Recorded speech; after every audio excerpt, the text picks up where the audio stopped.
তো চলো আমরা হ্যারল্ড পিন্টারের দ্য বার্থডে পার্টি শুরু করি, ঠিক আছে? তো দেখো, এই যে হ্যারল্ড পিন্টার এবং বার্থডে পার্টি, এটা পড়তে হলে আমাদের কি করতে হবে? তো বেসিক্যালি আমাদের হ্যারল্ড পিন্টারকে জানতে হবে আর বার্থডে পার্টিকে জানতে হবে, ঠিক আছে? তো দেখো, হ্যারল্ড পিন্টার এই ভদ্রলোকের নাম মাথাতে এলেই আমাদের মধ্যে কি আছে? একটা কনসেপ্ট আছে যে অ্যাবসার্ডিজম এবং থিয়েটার অফ দ্য মিনিস। তাহলে কি আছে? থিয়েটার অফ দ্য অ্যাবসার্ড এবং থিয়েটার অফ দ্য মিনিস। তাহলে এই দুটো টার্মকে আমরা লিখছি, একটা হচ্ছে কি অ্যাবসার্ড আর একটা হচ্ছে মিনিস। তাহলে দেখো, এই যে অ্যাবসার্ড এবং মিনিস, এই দুটো টার্মের কি মিনিং? এই যে অ্যাবসার্ড এবং মিনিস, এই দুটো টার্মের কি মিনিং সেটা আমাদের জানতে হবে। সেটা জানলেই কিন্তু আমরা পিন্টারকে অনেকটা ক্লিয়ার করতে পারবো, ঠিক আছে? তো দেখো, আমি অ্যাবসার্ডের ওপর অলরেডি তোমাদের ক্লাস নিয়েছি, তোমাদের ওয়েটিং ফর গোডো পড়াতে গিয়ে আমি অ্যাবসার্ডের ওপর ক্লাস নিয়েছি, তাই তো? তো মিনেসের ওপর আমার একটাও ক্লাস নেই। তো মিনেস টার্মটা কিরকম একটা মাথায় মানে একটা অদ্ভুত লাগতে পারে যে হোয়াট ইজ মিনেস, মিনেসটা আবার কি রে, তাই তো?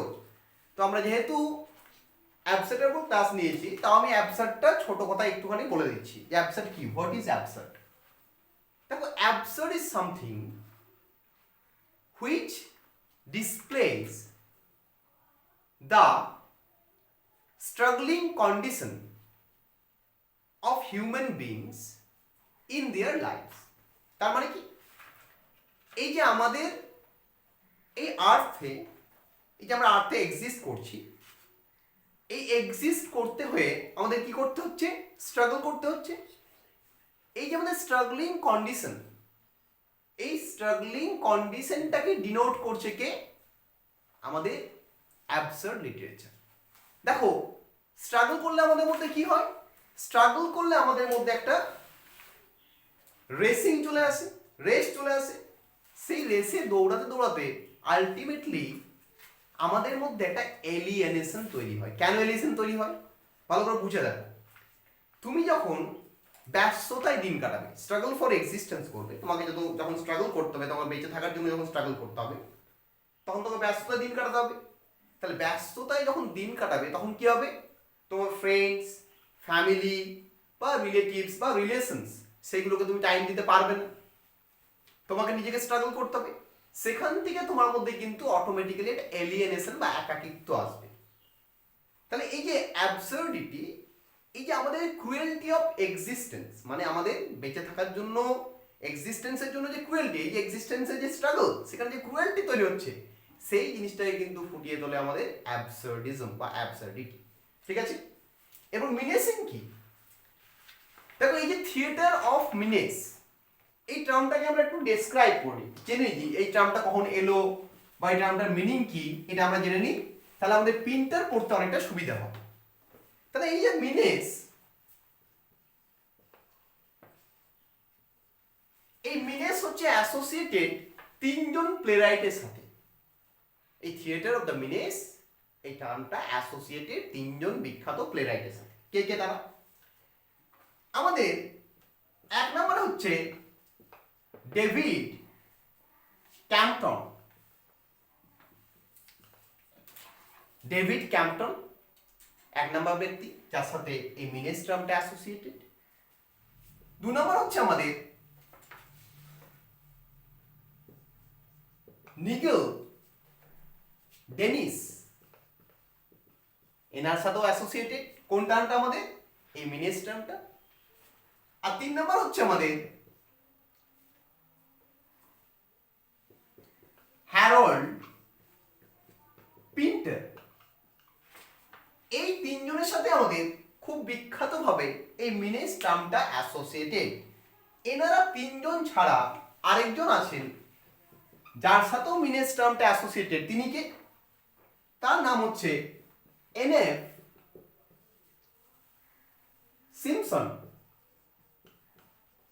এই চারজন প্লেরাইট, এনাদের প্লেগুলো সবসময় মিনেসের সাথে অ্যাসোসিয়েটেড, বা এই চারজন প্লেরাইটকে বলা হয় the playwrights of the theatre of menace. ঠিক আছে, তাহলে এই যে থিয়েটার অফ মিনেস এর সাথে কে কে অ্যাসোসিয়েটেড সেই নামটা আমরা পেয়ে গেলাম, এই চারজন প্লেরাইট। এই চারজন প্লেরাইট কখন বিলং করছেন? এনারা প্রত্যেকেই আমাদের মডার্ন এবং লেট মডার্ন পিরিয়ডের মানুষ। এনারা প্রত্যেকেই মডার্ন এবং লেট মডার্ন পিরিয়ডের মানুষ। কারা? আমাদের ডেভিড ক্যাম্পটন বলো, নিগেল ডেনিস বলো, হ্যারল্ড পিন্টার বলো বা এনএফ সিম্পসন বলো, এনারা মডার্ন এবং লেট মডার্ন পিরিয়ডের মানুষ। ঠিক আছে, তো নেক্সট আমাদের যে বিষয়টা জানতে হবে সেটা হচ্ছে, আমি এগুলো মুছে দিচ্ছি। ঠিক আছে, এগুলো মুছে দিয়ে আমি নেক্সট বিষয়ে চলে যাই, সেটা হচ্ছে মিনেস টার্মটাকে নিয়ে। এই মিনেস টার্মটাকে নিয়ে আমরা একটু আলোচনা করি, কারণ মিনেসটা ক্লিয়ার করতে হবে, না হলে কিন্তু হ্যারল্ড পিন্টার ক্লিয়ার হবে না। ঠিক আছে, তাহলে এই যে মিনেস টার্মটা, এই টার্মটা কত সালে আমাদের লিটারেচারে ইনভেন্টেড হলো, মানে ডিসকভার হলো, ইনভেন্টেড বলবো না, ডিসকভার হলো, অলরেডি ছিল, ডিসকভার হলো। ঠিক আছে, 1958 সালটা কত? 1958। এটা post world war world, second world war শেষ হয়েছে 1945-এ, তার মানে বুঝতেই পারছো পোস্ট ওয়ার্ল্ড ওয়ার ওয়ার্ল্ড। ঠিক আছে, তাহলে 1958 কে করলেন? একজন বিখ্যাত স্কলার এবং ক্রিটিক, একজন বিখ্যাত স্কলার এবং ক্রিটিক। তার নাম কি? তার নাম হচ্ছে, লেখো, ইরভিং ওয়ার্ডল। সেই ভদ্রলোকের নাম হচ্ছে ইরভিং ওয়ার্ডল। কি নাম? ইরভিং ওয়ার্ডল। তিনি কি করলেন? 1958-এ এই যে মিনেস টার্মটা, এটাকে ইনভেন্ট করলেন বা এটাকে কয়েন করলেন বলতে পারেন। তো তিনি কোথা থেকে এই টার্মটাকে পেলেন বা কোথা থেকে তিনি থিয়েটার অফ মিনেস এটাকে ডেসক্রাইব করলেন, দেখো সেটা সম্বন্ধে আমরা জেনে নিই একটু। তিনি একটা বুক রিভিউ করছিলেন। কোন বুকটা রিভিউ করছিলেন? ইরভিং ওয়ার্ডল একটা বুক রিভিউ করছিলেন। যে বুকটা তিনি রিভিউ করছিলেন সেটা হচ্ছে ক্যাম্পটনের লেখা। কার লেখা? ক্যাম্পটনের লেখা। ক্যাম্পটনের লেখা একটা নাটক। নাটকের নাম কি? নাটকের নাম হচ্ছে the lunatic view colon a comedy of menace. তাহলে বইটার নাম হচ্ছে কি? The lunatic view colon a comedy of menace. এই বইটাকে তিনি রিভিউ করছিলেন। কে রিভিউ করছিলেন? ইরভিং ওয়ার্ডল।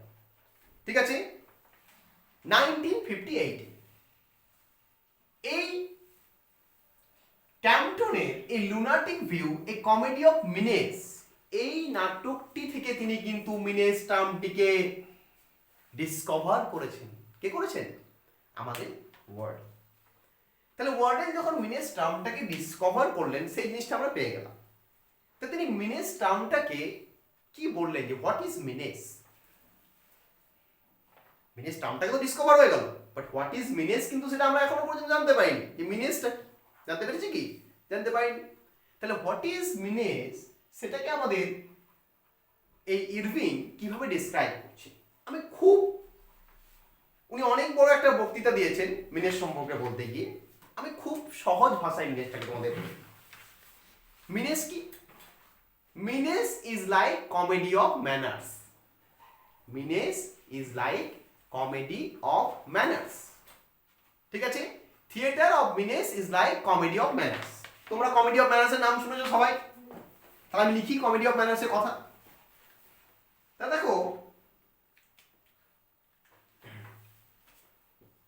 Comedy of manners. ঠিক আছে, এই কমেডি অফ ম্যানার্স এটাই হচ্ছে মিনেস। মিনেস হচ্ছে এক ধরনের কমেডি অফ ম্যানার্স। কেন comedy of manners? Comedy of ম্যানার্সটা আগে আমাদের ভালো করে বুঝতে হবে। কমেডি অফ ম্যানার্স কোনগুলোকে বলা হয়? কোন একটা পার্টিকুলার ম্যানারকে নিয়ে যে প্লে ডিল করবে সেই প্লেকে বলা হয় কমেডি অফ ম্যানার্স। এবং এর সাথে আমরা অ্যাড করে দিই রেস্টোরেশন। তাহলে সেটা কি হয়ে গেল? রেস্টোরেশন কমেডি অফ ম্যানার্স, মানে রেস্টোরেশন পিরিয়ডে যে ম্যানারগুলো ছিল সেইগুলোকে নিয়ে যে সমস্ত নাটকগুলো স্যাটায়ার করেছে, সেই সমস্ত নাটক, যে নাটকগুলো সেই সোসাইটিটাকে তুলে ধরেছে রেস্টোরেশন পিরিয়ডে, তাদেরকে কি বলা হয়? রেস্টোরেশন পিরিয়ডের কমেডি অফ ম্যানার্স। ঠিক আছে? তাহলে কমেডির বেসিক কাজটা কি? কমেডির বেসিক কাজটা হলো যে কমেডিতে একটা টোন থাকবে। টোনটা কেমন হবে? স্যাটাইরিক্যাল এবং আইরনিক্যাল। উইলিয়াম শেক্সপিয়ারের পড়ো তুমি অ্যাজ ইউ লাইক ইট। সেখানে কি বলছে? লাভ ইজ এ ম্যাডনেস, ভালোবাসা একটা পাগলামি। তুমি উইলিয়াম শেক্সপিয়ারের আ মিডসামার নাইটস ড্রিম পড়ো, সেখানেও লাভকে তুমি ক্রিটিসাইজ করছেন। তিনি কি বলছেন? The poet, the lunatic and a lover all are in same imagination. একজন কবি, একজন প্রেমিক এবং একজন পাগল, তিনজনের চিন্তা ভাবনা একই। কিরকম স্যাটায়ার করছেন, তাই তো? তাহলে কমেডির বেসিক কাজটাই হলো কি করা? স্যাটায়ার করা। তাহলে কমেডি অফ ম্যানার্স, তাহলে ম্যানার মানে কি? যে পার্টিকুলার পিরিয়ডের বা যে পার্টিকুলার জায়গার চালচলনগুলোকে তুলে ধরবে সেটাই ম্যানার। তাহলে রেস্টোরেশন কমেডি অফ ম্যানার কি? রেস্টোরেশন পিরিয়ডে যদি ম্যানারকে তুলে ধরে, রেস্টোরেশন কমেডি অফ ম্যানার। আমি যদি মডার্ন কমেডি অফ ম্যানার লিখতে পারি, অবশ্যই। তাহলে মডার্ন পিরিয়ডের যে কমেডিগুলো তুলে ধরবে সেটা কি হবে? Comedy of manners. এই মডার্ন পিরিয়ডের যে কমেডি অফ ম্যানার্স তাকে কি বলা হয়? Theatre of menace. মানে পোস্ট ওয়ার্ল্ড ওয়ার যে সোসাইটি, পোস্ট ওয়ার্ল্ড ওয়ার যে মানুষজন, তাদের যে ম্যানারগুলোকে, তাদের যে ওয়ে অফ লিভিং গুলোকে, তাদের যে সোশ্যাল, ইকোনমিক্যাল, পার্সোনাল যে কন্ডিশনগুলোকে যে নাটকগুলো তুলে ধরছে তাদেরকে কি বলা হয়? কমেডি অফ মিনেস বলা হয়। এটাকে ইরভিং কি বলছে? ইরভিং কি বলছে? ইরভিং বলছে যে যেগুলো রেস্টোরেশন কমেডি অফ ম্যানার্স ছিল সেখানে কিন্তু এতটা লাইফ সম্পর্কে, এতটা এক্সিস্টেন্স সম্পর্কে সিরিয়াস টক করা হয়নি। ওখানে জাস্ট কি করা হয়েছে? সোসাইটিকে স্যাটায়ার করা হয়েছে। ওখানে কিন্তু এতটা সিরিয়াস টক করা হয়নি। কি সম্পর্কে? লাইফ সম্পর্কে করা হয়েছে কি? এত সিরিয়াস টক করা হয়নি। কিন্তু আমাদের এই যে আমাদের যেগুলো কমেডি অফ ম্যানার্স রয়েছে, মানে আমাদের এই মডার্ন পিরিয়ডে যে কমেডি অফ ম্যানার্সগুলো রয়েছে, সেখানে কি করা হচ্ছে? লাইফের সিরিয়াসনেসটাকেও তুলে ধরা হচ্ছে। কিভাবে? আমি বোঝাই। আমাদের ইরভিং একটা এক্সাম্পল দিচ্ছেন। তিনি বলছেন কমেডি অফ ম্যানার্স কিরকম? মনে করো আমি তোমাদের সাথে মজা করছি, ঠিক আছে? আমি তোমার সাথে ইয়ার্কি মারছি। বাঁ হাতে আমার একটা পিস্তল আছে, সেই পিস্তলটাকে তেল মাখাচ্ছি। তোমার সাথে মজা করছি আর তোমাদের পিস্তল দেখিয়ে কি করছি? তেল মাখাচ্ছি, ভয় দেখাচ্ছি। This is comedy of menace. মানে কি? মজার ছলে লাইফের একটা কি বলবো, ফিয়ার্ড, টেন্সড, একটা ফ্রাস্ট্রেটেড সিচুয়েশনকে কি করবে? তুলে ধরবে। ঠিক আছে? তার মানে লাইফের একটা ফ্রাস্ট্রেটেড, ফিয়ার্ড, এই টেন্স সিচুয়েশনকে তুলে ধরবে। সেটাই হচ্ছে কি? আমাদের মিনেস। ঠিক আছে? এক মিনিট। এরপর দেখো নেক্সট যেটা, সেটা হচ্ছে দ্য বার্থডে পার্টি। ঠিক আছে? আমরা মিনেসটা হালকা করে জানলাম, এরপর আমরা বার্থডে পার্টিতে আসবো। তাহলে দেখো প্রিন্টার, আগে প্রিন্টারকে জেনে নিই কয়েকটা কথা। প্রিন্টার জেনে তারপর বার্থডে পার্টিতে ঢুকবো। এই যে প্রিন্টার, ভদ্রলোকের জন্ম 1930, মৃত্যু 2008। মানে বুঝতেই পারছো প্রিন্টার টোটালি একটা পোস্ট মডার্ন বা লেট মডার্ন পিরিয়ডের একজন মানুষ। ঠিক আছে? তিনি মডার্ন পিরিয়ডেও পড়ছেন, কিন্তু ম্যাক্সিমাম তার কন্ট্রিবিউশন এবং রাইটিং গুলো কিন্তু পোস্ট মডার্ন পিরিয়ডে। ঠিক আছে? কারণ পোস্ট মডার্ন পিরিয়ড শুরু হচ্ছে কখন থেকে? 1945 এর পর থেকে। মানে সেকেন্ড ওয়ার্ল্ড ওয়ারের পরবর্তী যে সময়, তাকে পোস্ট মডার্ন পিরিয়ড বলা হয়। তাহলে হ্যারল্ড প্রিন্টার, জন অসবর্ন, এরা মোটামুটি কি সমসাময়িক রাইটার আমরা বলতে পারি। ঠিক আছে? কারণ 1955-এ, 1950-এ তোমরা দেখেছো অসবর্নের লুক ব্যাক ইন অ্যাঙ্গর, বিখ্যাত একটা নাটক। তাহলে এই অসবর্ন, প্রিন্টার, এরা মোটামুটি কি এটা সমসাময়িক নাট্যকার বা প্লে রাইট। তাহলে এই যে প্রিন্টার, এই প্রিন্টারের কিছু বিখ্যাত নাটক আছে এবং তার প্রত্যেকটা নাটক কিন্তু ওই সেম সিচুয়েশনকে ডিল করে। কি ডিল করে? Comedy of menace with the theme of absurdity. ঠিক আছে? Comedy of menace with the theme of absurdity, এটা হচ্ছে কি আমাদের প্রিন্টারের বৈশিষ্ট্য, রাইটিং। তাহলে এই যে প্রিন্টার, তার কিছু বিখ্যাত রাইটিং আছে।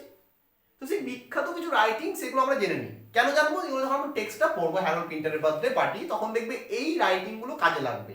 এই রাইটিংগুলোর আমি বিভিন্ন রেফারেন্স দেবো। সেই কারণে কি করবো? আমরা এই বার্থডে পার্টি পড়া পড়তে পড়তে আমরা হ্যারল্ড পিন্টারের যে অন্যান্য নাটকগুলো আছে সেগুলোকে জেনে নেবো। ঠিক আছে, কি কি আছে ইম্পর্টেন্ট নাটক কি কি? দেখো 1 নম্বর যেটা ইম্পর্টেন্ট নাটক আমাদের বার্থডে পার্টি ছাড়া, বার্থডে পার্টি রইলই, দ্য হোম কামিং। কি নাম? The homecoming. ঠিক আছে, এই হোম কামিং 1964 এর একটা নাটক। কত সালের নাটক? 1964 এর একটা নাটক। কার? পিন্টার। এছাড়া কি রয়েছে? এছাড়া রয়েছে আমাদের বিট্রেয়াল। বিট্রেয়াল কখনকার? 1978 এ। তাহলে হোম কামিং রয়েছে 1964 এর, বিট্রেয়াল রয়েছে 1978 এ। এই বিট্রেয়াল ছাড়া আমাদের পিন্টারের আরেকটা ইম্পর্টেন্ট, তার নাম হচ্ছে,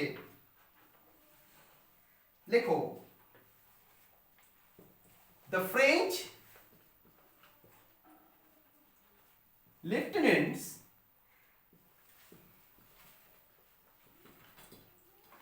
উইমেন।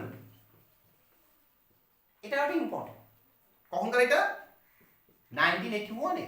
এটা তো জন ফাউন্সের। ঠিক আছে তো। 4 নম্বরে লেখো বলছি, নেক্সট লেখো, দ্য ট্রায়াল 1993। ঠিক আছে, তা দেখো এই পিন্টারের সাথে আমি এই দুটো কেন লিখলাম, দ্য ফ্রেঞ্চ লেফটেন্যান্টস উইমেন এবং দ্য ট্রায়াল, যেটা 1993, দুটো কেন লিখলাম? দেখো বেসিক্যালি হোম কামিং, বিট্রিয়াল, এই দুটো বিখ্যাত নাটক। 3টে নাটক আছে যেটা পিন্টারে বিখ্যাত, সেটা হচ্ছে বার্থডে পার্টি, হোম কামিং আর বিট্রিয়াল। 3টে নাটক পড়লে তো মনে হবে একই নাটক পড়ছি। 3টে মোটামুটি এমন স্পিচ টিচ আছে মনে হবে একই পড়ছি। ঠিক আছে, এবারে এই যে দ্য ফ্রেঞ্চ লেফটেন্যান্টস উইমেন, যেটা 1981, এবং দ্য ট্রায়াল 1993, এগুলো বেসিক্যালি কি? এগুলো বেসিক্যালি স্ক্রিন প্লে। কি গো? Screenplay. স্ক্রিন প্লে আর এরকম প্লের মধ্যে পার্থক্য কি? বাংলা সিরিয়ালগুলো হচ্ছে স্ক্রিন প্লে, আর এমনি নাটকগুলো হচ্ছে প্লে, আমাদের থিয়েটার। স্ক্রিন প্লে কোনগুলো? যেগুলো স্ক্রিনের জন্য কি করা হয়, লেখা হয়, সেগুলো হচ্ছে স্ক্রিন প্লে। তাহলে এই যে তিনি তার যে স্ক্রিন প্লেগুলো তিনি কি করেছেন, এই ফ্রেঞ্চ লেফটেন্যান্টস উইমেন এই রাইটিং থেকে, এবং ট্রায়াল এই দুটো যে রাইটিং, ঠিক আছে, এই দুটো রাইটিং থেকে তিনি কি করেছেন, তার স্ক্রিন প্লেগুলোকে ম্যাক্সিমাম অ্যাডাপ্ট করেছেন এবং সেম টাইটেলই তিনি লিখেছেন। বুঝতে পারলাম ওটা? এগুলো ওনার নয়, রাইটিংটা, এই রাইটিংগুলো ওনার নয়। ঠিক আছে তো, তিনি এই রাইটিংগুলো তার স্ক্রিন প্লে হিসাবে অ্যাডপ্ট করেছেন এবং সেগুলোকে তিনি তার নিজস্ব ভঙ্গিমাতে দেখিয়েছেন। দ্যাটস ওয়াই আমি এই দুটো নাম লিখলাম। ঠিক আছে তো, বাট এই 1 নাম্বার এবং 2 নাম্বার হচ্ছে কি, তার মোস্ট ইম্পর্টেন্ট নাটক। কারগো আমাদের হ্যারল্ড পিন্টারের। বাট এইগুলো হচ্ছে তার স্ক্রিন প্লে। স্ক্রিন প্লে মানে বুঝতেই পারছো, কোনো একটা নাটক লিখলাম সেটা কোনো স্ক্রিনে প্রেজেন্ট হবে, মানে সিনেমায় হতে পারে, পর্দায় হতে পারে, টিভিতে হতে পারে, যেখানে হতে পারে। তো আমাদের পিন্টার এই ফ্রেঞ্চ লেফটেন্যান্টস উইমেন এবং দ্য ট্রায়াল তো কাফকার লেখা। ঠিক আছে তো, তো এখান থেকে কি হয়েছেন, ইনফ্লুয়েন্স হয়ে তিনি কি করেছেন, তার স্ক্রিন প্লেগুলোকে লিখেছেন। ঠিক আছে, এই দুটো খুব ইম্পর্টেন্ট তার লাইফে। আরেকটা নাটক আছে যেটা আমি বলবো, যেটা বার্থডে পার্টির সাথে টোটালি হুবহু মিলে যাবে, সেটা হচ্ছে রুম। কি নাম নাটকের? রুম। রুম। ঠিক আছে, হ্যাঁ, দ্য রুম। এই দ্য রুমটা কিন্তু বার্থডে পার্টির সাথে কি হবে, হুবহু মিলে যাবে। ঠিক আছে, দ্য রুম এবং বার্থডে পার্টি এই দুটো যদি আমরা অ্যানালাইসিস করি, আমরা মনে হবে যে আমরা একটা নাটকই পড়ছি। কি পড়ছি? একটা নাটকই পড়ছি। তা দেখো এই আমাদের পিন্টারের কিছু লাইফের, মানে কিছু রাইটিং এবং তার কিছু স্ক্রিন প্লে অ্যাডাপ্টেশন, মানে তিনি যেগুলো অ্যাডাপ্ট করেছেন অন্যান্য রাইটারদের কাছ থেকে, সেগুলো জানলাম। নেক্সট আমাদের পিন্টারের অ্যাচিভমেন্টস, লাইফে অ্যাচিভমেন্ট। দেখো অ্যাচিভমেন্ট বলতে 2005 এ এনাকে নোবেল প্রাইজ ইন লিটারেচার দেওয়া হচ্ছে। কাকে গো? পিন্টার। 2005 এ কি দেওয়া হচ্ছে? নোবেল প্রাইজ ইন লিটারেচার, সাহিত্যে নোবেল প্রাইজ দেওয়া হচ্ছে। ঠিক আছে, তাহলে বুঝতেই পারছো তিনি প্রচন্ড একজন ইম্পর্টেন্ট মানুষ, নোবেল লরেট একজন। এবং এই theatre of menace with the theme of absurdity, এটাকে নতুন করে তুলে ধরেছেন কে? আমাদের পিন্টার। তার দুটো বিখ্যাত নাটক জানলাম, একটা হচ্ছে হোম কামিং, একটা হচ্ছে বিট্রিয়াল। আর কি জানলাম? তার সাথে তার স্ক্রিন প্লে গুলো যেগুলো তিনি কি করেছেন অন্যান্য রাইটারদের কাছ থেকে অ্যাডপ্ট করেছেন। কোনটা কোনটা? একটা জানলাম যে ট্রাউ, একটা হচ্ছে ফ্রেঞ্চ লেফটেন্যান্টস উইমেন। এই দুটো রাইটিং থেকে তিনি কি করেছেন? অ্যাডপ্ট করেছেন তার স্ক্রিন প্লে গুলো। আর কি? আর জানলাম তার আরেকটা বিখ্যাত নাটক দ্য রুম, যেটা কার সাথে অ্যাসোসিয়েটেড? দ্য বার্থডে পার্টির সাথে। বার্থডে পার্টি আর রুম যদি আমরা পড়ি, ঘটনা, স্পিচ কোনোভাবে একই রকম পড়ছি। এখানে স্পিচগুলো আলাদা, ওখানে স্পিচগুলো আলাদা, কিন্তু মনে হবে একই সিচুয়েশনে চলছি। ওখানে রোজ আর বার্ট, রোজ বকে যাবে, বার্ট চুপচাপ বসে থাকবে। এখানেও দেখবে একটা ক্যারেক্টার বকে যাবে, একটা ক্যারেক্টার চুপচাপ বসে থাকবে। ঠিক আছে তো? এখানেও সেম সিচুয়েশন ঘটছে। ঠিক আছে তো? ওখানেও ভাড়া খুঁজতে দুজন লোক আসবে, এখানেও ভাড়া খুঁজতে দুজন লোক আসবে। কেন এই জিনিসটা কেন হচ্ছে? এই যে ভাড়া খুঁজতে আসছে, ওখানেও ভাড়া খুঁজতে আসছে, এখানেও ভাড়া খুঁজতে আসছে, রেন্ট পেইং গেস্ট হিসেবে আসতে যাচ্ছে, কেন? এটাই হচ্ছে থিম, এটাই হচ্ছে বার্থডে পার্টির থিম। সেই সময়কার ওই যে ম্যানার্স, কি বললাম? মিনেস মানে হচ্ছে ম্যানার্স। সেই সময়কার সিচুয়েশনটাই কি করবে? ক্রিটিসাইজ করবে। তাহলে সেই সময়কার সিচুয়েশনটা কি ছিল এরপর আমাদের জানতে হবে সেটা, তাহলে আমরা বুঝতে পারবো। ঠিক আছে? তাহলে সিচুয়েশনটা কি? এবার চলে যাই আমরা কনটেক্সটে। ঠিক আছে? এরপর চলে যাই আমরা বার্থডে পার্টি কনটেক্সট। কনটেক্সট মানে কি গো? ব্যাকগ্রাউন্ড। বার্থডে পার্টির কনটেক্সট বা ব্যাকগ্রাউন্ডে চলে যাই আমরা। তাহলে বার্থডে পার্টি কনটেক্সট বা ব্যাকগ্রাউন্ডে চলে গেলে আমরা বার্থডে পার্টিটা টোটালি মনে হচ্ছে আমাদের ক্লিয়ার হয়ে যাবে। কনটেক্সটটা কি দেখো? দেখো বার্থডে পার্টি যখন লেখা হচ্ছে, এটা হচ্ছে পোস্ট ওয়ার্ল্ড ওয়ার ওয়ার্ল্ড। আবার ওয়ার্ল্ড কেন লিখলাম? বিশ্বযুদ্ধ পরবর্তী বিশ্ব, পৃথিবী। ঠিক আছে তো? বিশ্বযুদ্ধের পরবর্তী পৃথিবী। ঠিক আছে? তাহলে পোস্ট ওয়ার্ল্ড ওয়ার ওয়ার্ল্ড, তাহলে কোন সময়কার গল্প? Post world war world. এবার দেখো এই যে আমাদের এই নাটকটা বার্থডে পার্টি, এটা হিস্টোরিক্যাল কনটেক্সটে যেটা ম্যাক্সিমামলি আমরা বলতে পারি যে জিনিসটা রয়েছে, যেটার জন্য নাটকটাকে আমরা একটা ভ্যালুয়েশন দিই, সেটা হচ্ছে একটা মুভমেন্ট। এটা মুভমেন্ট নয়, একটা কনসেপ্ট। সেই সময়কার 1950s ইউএসএ, 1950-এর ইউনাইটেড স্টেটস অফ আমেরিকার একটা কনসেপ্ট। যে কনসেপ্টটাকে কি বলা হয়ে থাকে? যে কনসেপ্টটাকে বলা হয়ে থাকে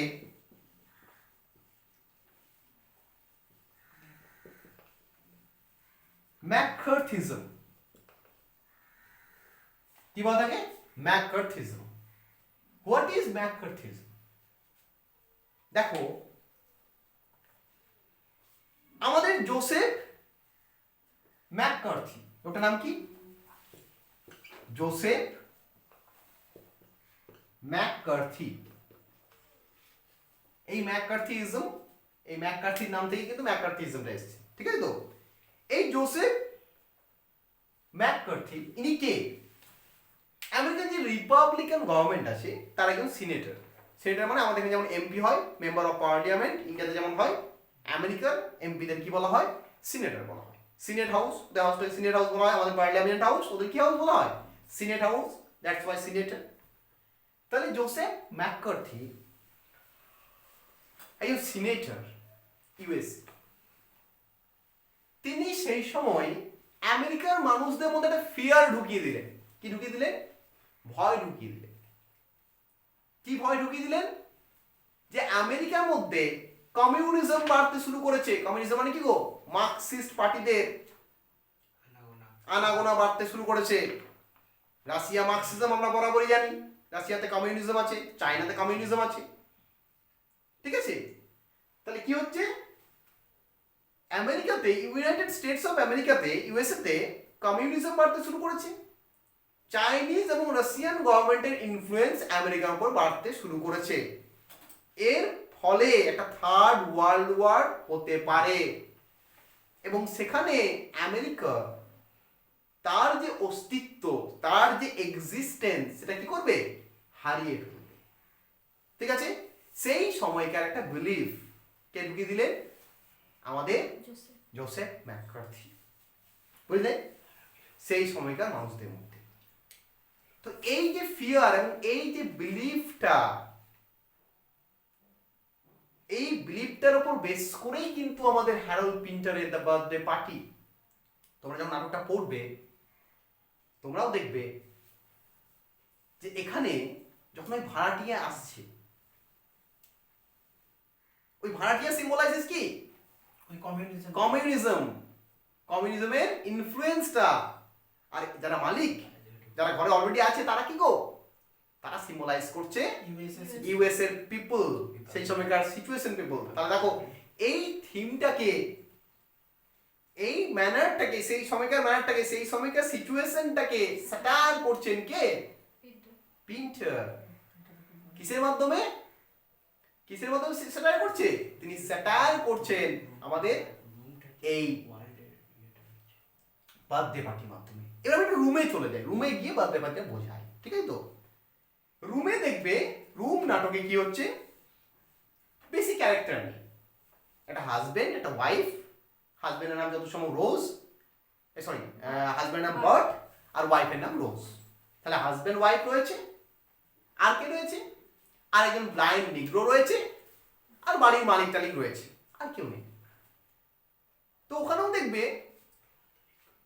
যে আমাদের রোজ যে ক্যারেক্টারটি, সে তার নিজের রুমটাকে ছাড়তে চাইছে না। সে বলছে আমি রুমের মধ্যেই থাকবো। সে বারবার একটা কথা বলছে, it is safe, outside it is cold, it is murder. আমি রুমের মধ্যে কি আছি? সেফ আছি, বাইরে এটা ঠান্ডা, বাইরে আমি মরে যাব। ঠিক আছে, বুঝতে পারছো? এই নাটকে বার্থডে পার্টিতে যে পিপল গুলো রয়েছে, তারাও কিন্তু ওই রুমটাকে, ওই সারাউন্ডিংটাকে ছাড়তে চাইছে না, সেফ মনে করছে। চলে এসো আমাদের বাস্তব জীবনে। দেখো মিনেস এবং অ্যাবসার্ডিজম আমাদের বাস্তবটাকে তুলে ধরে। ওয়েটিং ফর গোডো তখন আমরা পড়ছিলাম, আমরা দেখছি ভ্লাদিমির ইস্ট্রাগন বারবার বলছে লেট আস গো, চলো চলে যায়। কিন্তু আমরা দেখছি শেষে আমাদের বেকেট স্টেজ ডিরেকশনে ছোট্ট করে ব্যাকেটের মধ্যে লিখে দিচ্ছে they decided but they can not. তারা ডিসাইড করছে বাট তারা কিন্তু কি করছে না, মুভ করছে না। ওরা স্পিচে আছে let us go, we can not, why not, we are waiting for Godot. তাহলে এটা কি? এই যে আমাদের লাইফেও আমরা কিন্তু একটা গন্ডি বা একটা রুম বা একটা সার্কেল, সেই সার্কুলার ওয়েতে কিন্তু ফেসে আছি। আমরা চাইলেও আমরা বেরোতে পারি না, বা হয়তো আমরা বেরোতে চাই না। এই যে সিচুয়েশনটা, এই সিচুয়েশনটা যেমন রুম প্রেজেন্ট করে, ঠিক সেই রকম কিন্তু বার্থডে পার্টিও প্রেজেন্ট করে। ঠিক আছে, এটা হচ্ছে আমাদের ব্যাকগ্রাউন্ডের কয়েকটা অংশ। আমরা নেক্সট একটু আলোচনা করবো আবার। তাহলে চায়না রাশি, তাহলে দেখো আমরা এই ম্যাককার্থিজম পেলাম। এবার ম্যাককার্থিজম পাওয়ার পর তাহলে এই যে নাটকটা পিন্টারের যে রুম, সরি বার্থডে পার্টি, এই বার্থডে পার্টি তাহলে আসলে কি ডিল করছে?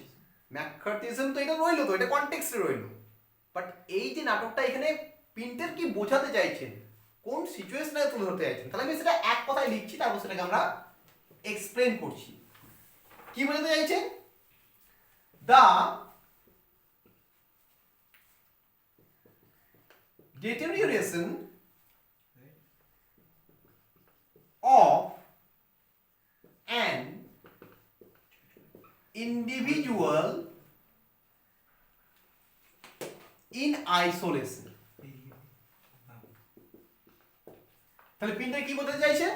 পিন্টারের এই যে বার্থডে পার্টি, তার মেইন থিম হচ্ছে এটাই, এছাড়া কিন্তু কিচ্ছু নেই, এছাড়া কিন্তু আর কিচ্ছু নেই। দা deterioration, যেটা ক্যাপসে করেছি, sorry, the deterioration of an individual in isolation।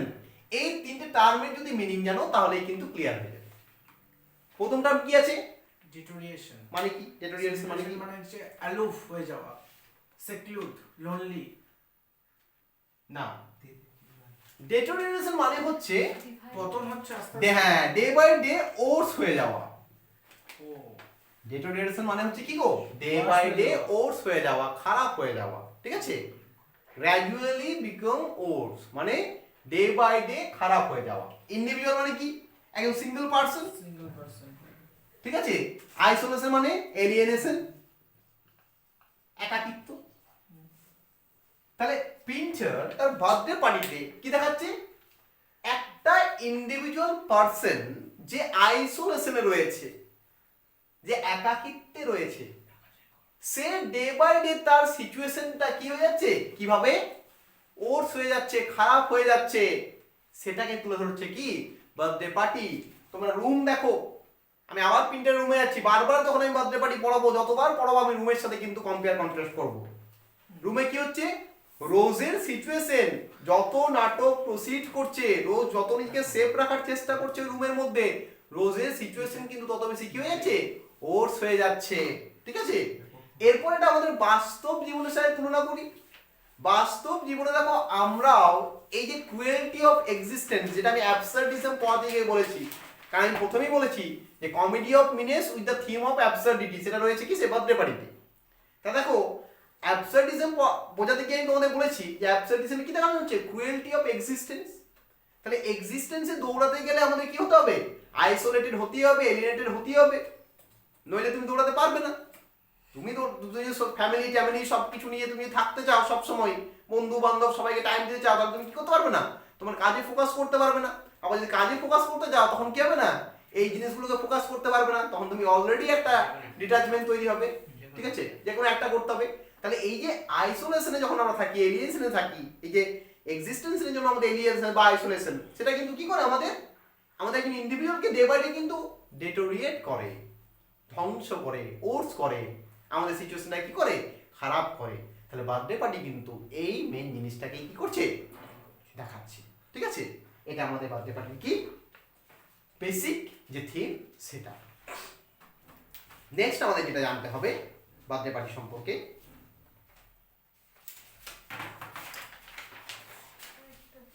Characters গুলো। এরকম করে কেউ পড়েনি, এই জোসেফ ম্যাককার্থি ফার্থি এসব কিছু বলেনি, ঠিক আছে। কি যে পড়াইছে এখন জানা। চলো এরপর আমরা কি ক্যারেক্টার গুলোকে জানি। দেখো বেশি ক্যারেক্টার নেই, প্রিন্টার নাটকে বেশি ক্যারেক্টার থাকে না, না ওই 4টে 5টা 6টা, ঠিক আছে তো 4 5 6টার মধ্যে ক্যারেক্টার। প্রিন্টার বেশি ক্যারেক্টার নিয়ে ডিল করতে পছন্দ করে না, কিন্তু ওই 4 5 6টা ক্যারেক্টারের মধ্যে তিনি যা বলে দেবেন মাথা খারাপ হয়ে যাবে, ঠিক আছে। তো এখানে 6টা ক্যারেক্টার আছে। ফার্স্ট যে ক্যারেক্টার তার নাম হচ্ছে কি গো, দেখো দেখো কথা বলো না, ফার্স্ট ক্যারেক্টার হচ্ছে পিটি, PETEY, ঠিক আছে। পিটি হচ্ছে first character. Who is Petey? Petey হচ্ছে একজন ওল্ড ম্যান, ঠিক আছে।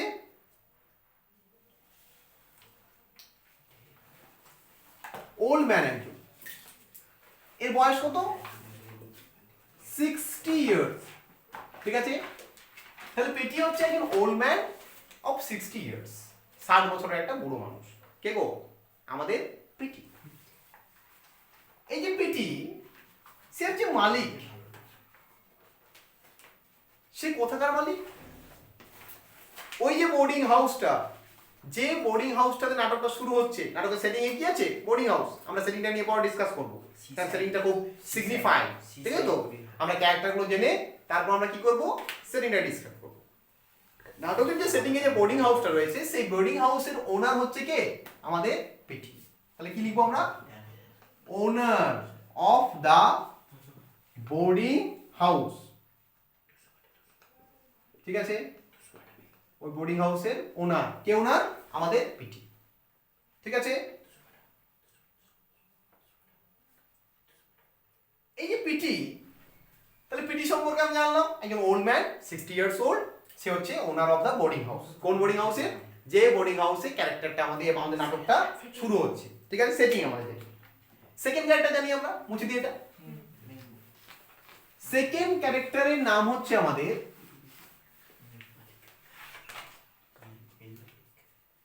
মেঘ। তাহলে মেঘটা কি, ওনার ওয়াইফ। হ্যাঁ, মেঘ হচ্ছে ওয়াইফ। কার ওয়াইফ গো, পিটির ওয়াইফ গো, পিটির ওয়াইফ, ঠিক আছে। তাহলে ওয়াইফ অফ পিটি হচ্ছে কে, মেঘ। তাহলে হু ইজ মেঘ, মেঘ হচ্ছে পিটির ওয়াইফ, ঠিক আছে। এ কি করে, ওই বোর্ডিং হাউসটা চালাতে সাহায্য করে, কাকে সাহায্য করে? পেটিকে সাহায্য করে। তাহলে হেল্প করে, কি করে? আমাদের বোর্ডিং হাউসটাকে চালাতে হেল্প করে কে? আমাদের মেয়ে। হয়েছে? তারও বয়স কত? 60। ঠিক আছে, তারও 60। আমেরিকান কনসেপ্ট হবো, আমাদের দেশের মতো তো নয়, এটা হাজবেন্ডের বয়স 40 আর ওয়াইফের বয়স 20। এটা আমাদের দেশের সিচুয়েশন। এটা আমেরিকার ওরকমই, সেম এজে বিয়ে হয়। হাজবেন্ডেরও 60 ইয়ার্স ওল্ড, ঠিক আছে, তো আমাদের ওয়াইফেরও 60 ইয়ার্স ওল্ড। আর আমরা কিন্তু এখনো পর্যন্ত যখন বিয়ে করতে যাবো আমি আমাকে 10 বছরের মিনিমাম একটা মেয়ে মানে বোনকে খুঁজবো, ঠিক আছে? বড় ছোট মানামানি নেই, তাই তো আমরা সেটা তো করি, 10 বছরের একটা ছোট মেয়ে মানে বোনকে খুঁজি, যে বোনের সাথে বিয়ে করবো। এটা তো আমরা করি, আমরা তো মিনিমাম 10 বছর মিনিমাম দেবে বিয়ে যাদের মিনিমাম 10 বছর ডিফারেন্স। ঠিক আছে, এখন কমেছে, তাও সেটা 6-7 দাঁড়িয়েছে, ঠিক আছে? তো দেখো তাহলে মেয়ে ওয়াইফ অফ পিটি, সে বোর্ডিং হাউসটা চালাতে হেল্প করে, তারও 60 ইয়ার্স ওল্ড। নেক্সট হচ্ছে আমাদের ক্যারেক্টার গোল্ডবার্গ। নেক্সট ক্যারেক্টার কে গো? গোল্ডবার্গ। এই গোল্ডবার্গের আরো অন্য নাম আছে কয়েকটা, আমরা নামগুলো জেনে নিই। একটা নাম হচ্ছে ন্যাট, একে ন্যাট বলে ডাকছে, ঠিক আছে? আবার অনেক সময় একে আমরা দেখবো নাটকে সিমে বলে ডাকবে, SIMEY, সিমে, ঠিক আছে? আবার অনেক সময় একে দেখবে বেনি বলে ডাকবে, বেনে, সেটা বেনে হবে, ঠিক আছে তো? তাহলে কি ন্যাট, সিমে, বেনে, এগুলো হচ্ছে কার নাম? আমাদের এই গোল্ডবার্গের নাম। তাহলে এই গোল্ডবার্গ কি? এ বেসিক্যালি একজন, আমি উপরটা মুছে দিচ্ছি, এ বেসিক্যালি একজন জুইস জেন্টলম্যান। একে বেসিক্যালি একজন জুইস জেন্টলম্যান। এ কি করে? একটা আননেমড অর্গানাইজেশনে কাজ করে। কোথায় কাজ করে? Unnamed organisation. এটাকে ভালো করে মনে করবে, আননেমড অর্গানাইজেশন। এগুলো পরে যখন নাটক পড়বো ওই ম্যাককেথিজম সেটাকে বোঝানোর জন্য কাজে লাগবে, ঠিক আছে? একটা আননেমড অর্গানাইজেশনে কাজ করে এবং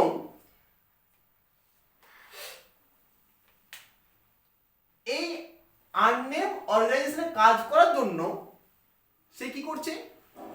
সে স্ট্যানলে নামে একটি ক্যারেক্টারকে, স্ট্যানলে তার পরিচিত গোল্ডবার্গ, ওই যে বোর্ডিং হাউস থেকে দূরে সরিয়ে নিয়ে যাওয়ার চেষ্টা করছে, ঠিক আছে?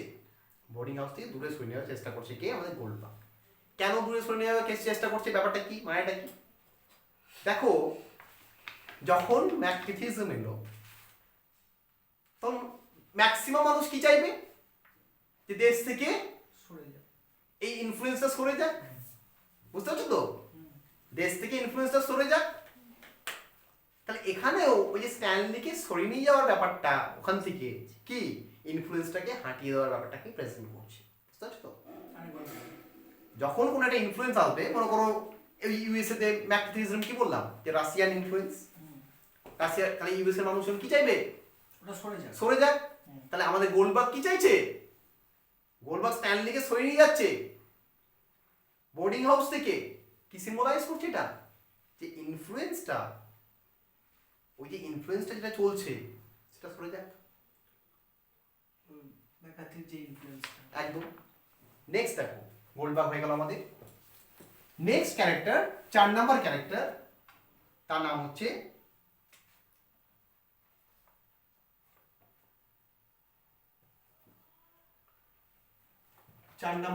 দেখো আমরা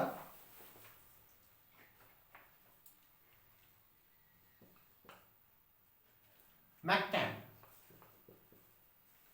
ঠিক আছে? এ একজন আইরিশ মেম্বার, একজন আইরিশ।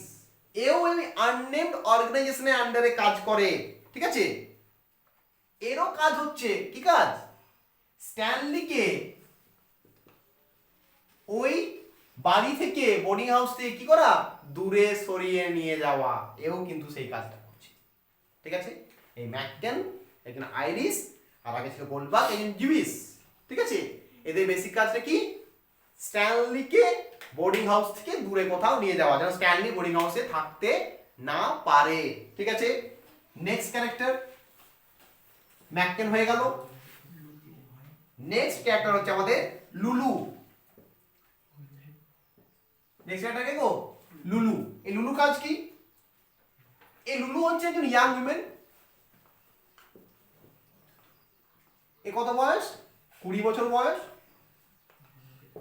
ঠিক আছে?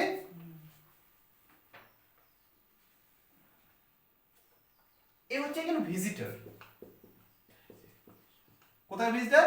ওই বোর্ডিং হাউসে। এবং এর সাথে মেঘের একটা চেনা পরিচিতি আছে, ঠিক আছে? তো এই মেঘকে চেনে, মেঘের একজন অ্যাকোয়েন্টেন্স বলতে পারি, ঠিক আছে? এ একজন ভিজিটর। কোথাকার ভিজিটর? ওই বোর্ডিং হাউসের ভিজিটর। আর লাস্ট যে ক্যারেক্টার আমাদের প্রোটাগনিস্ট, স্ট্যানলি, ঠিক আছে? তো যে ক্যারেক্টার আমাদের এই গল্পের প্রোটাগনিস্ট তার নাম হচ্ছে স্ট্যানলি। তার ক্যারেক্টারটা আমরা জানি, স্ট্যানলিকে বলে আমরা আজকে ক্লাস এখানেই শেষ করে দেবো, ঠিক আছে? তো নেক্সট ক্যারেক্টার কি আমাদের? স্ট্যানলি। এই যে স্ট্যানলি, একে আমরা কি বলতে পারি? প্রোটাগনিস্ট বলতে পারি নাটকের, ঠিক আছে? এ হচ্ছে একজন বোর্ডার ওই বোর্ডিং হাউসে। কোথাকার? ওই বোর্ডিং হাউসের একজন বোর্ডার, মানে বোর্ডিং হাউসটা রেন্টে নিচ্ছে কে? আমাদের স্ট্যানলি, ঠিক আছে? ভাড়া নিচ্ছে। এ কেমন? এই লোকটা কেমন? এর ক্যারেক্টারটা কেমন? এর মধ্যে লেজিনেস রয়েছে, ঠিক আছে? আনকেম্পনেস রয়েছে,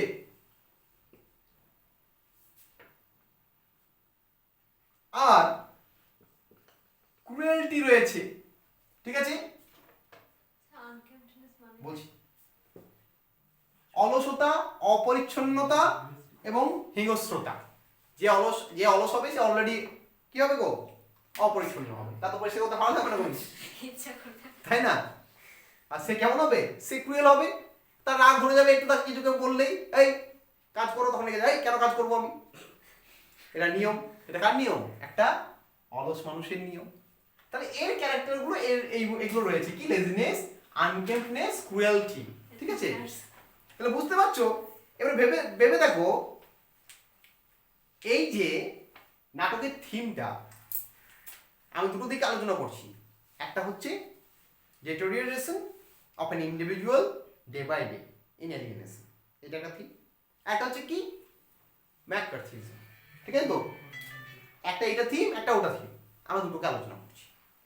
তাহলে প্রথমে আমি ম্যাককার্থিজমটা চলে যাই। দেখো, মালিককে, ওনারকে, ওনার হচ্ছে পেটিয়ার মেঘ, এটা হচ্ছে ওনার, এরা হচ্ছে ওনার, ঠিক আছে? তো এরা সিম্বলাইজ করছে ইউএসএ কে। কে এলো? স্ট্যানলি এলো। কোথায় এলো? বোর্ডিং হাউসে। স্ট্যানলি সিম্বলাইজ করছে কি? রাশিয়ান বা চাইনার যে কমিউনিজম যে ইনফ্লুয়েন্স, এটা এলো। কোথায় এলো?